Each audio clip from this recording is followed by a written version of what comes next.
Hi, it's Yuuu. In the past few videos, we've talked about horizontal strokes and vertical strokes. So today I want to talk about what happens when a horizontal stroke goes into a vertical stroke.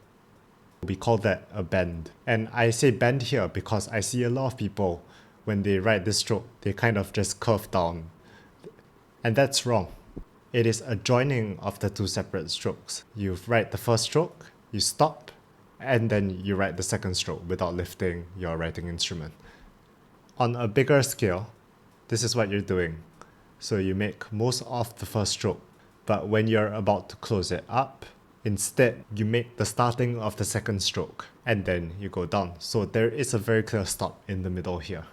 So there are actually two types of horizontal strokes going into a bend.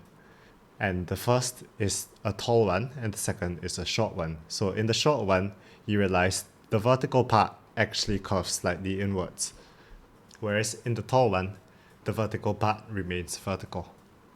So this is particularly important in the case of enclosures because both are printed as rectangles. But in writing, the word for sun, since it's tall, has both sides straight, whereas the word for mouth, since it's short, has both sides angled inwards. And note that the left vertical is angled inwards to balance out the right vertical. This is the exception I was talking about last video, when I said that vertical strokes are usually straight down. So another example for a short vertical that isn't part of an enclosure is this component depicting a hand holding a brush.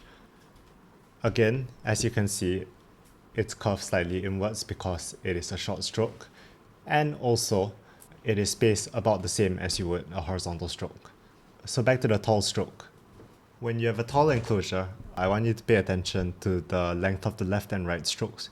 Usually the right stroke extends past the horizontal, and it's quite a bit longer, although it might not really feel like it until I point it out. So for short enclosures, in comparison, the vertical stroke usually only extends to where the horizontal stroke ends up, and sometimes the horizontal stroke even goes past where the vertical stroke is.